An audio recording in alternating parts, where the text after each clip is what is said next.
एक national highway के EPC mode के कॉन्ट्रैक्ट में रोड के ड्राइंग और डिज़ाइन की जिम्मेदारी कॉन्ट्रैक्टर की होती है। ड्राइंग और डिज़ाइन तैयार करने के लिए कॉन्ट्रैक्टर को कुछ अपॉइंटमेंट्स करने होते हैं, जिनमें पहला अपॉइंटमेंट होता है डिज़ाइन डायरेक्टर, जो कॉन्ट्रैक्टर की डिज़ाइन टीम को हेड करता है।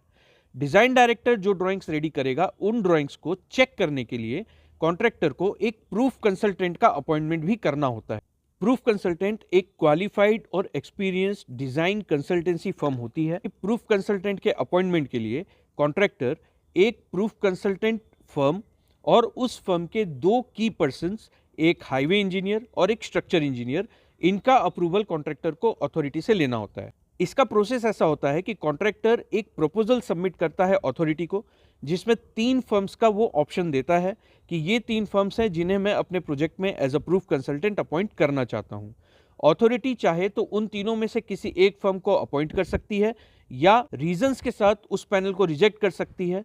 अगर अथॉरिटी उस पैनल को रिजेक्ट करती है तो कॉन्ट्रैक्ट 3 कंसल्टेंट्स का एक पैनल और सबमिट करना होता है, पर वो 3 कंसल्टेंट मोर्थ के एम्पेनल्ड प्रूफ कंसल्टेंट्स होने चाहिए। कॉन्स्ट्रो पे हमारा सवाल था कि प्रूफ कंसल्टेंट का प्रपोजल सबमिट करने के बाद अथॉरिटी कितने दिनों के अंदर जवाब देने के लिए बाध्य है। तो एक स्टैंडर्ड ईपीसी एग्रीमेंट में कॉन्ट्रैक्टर जो प्रूफ कंसल्टेंट का प्रपोजल अथॉरिटी को सबमिट करता है, अथॉरिटी 15 दिनों के अंदर उस प्रपोजल पे जवाब देने के लिए बाध्य है, या तो हाँ या ना। अगर अथॉरिटी 15 दिनों के अंदर उस प्रपोजल पे जवाब नहीं देती है तो कॉन्ट्रैक्टर अपने मन से उन तीनों में से किसी भी एक कंसल्टेंट को अपॉइंट कर सकता है।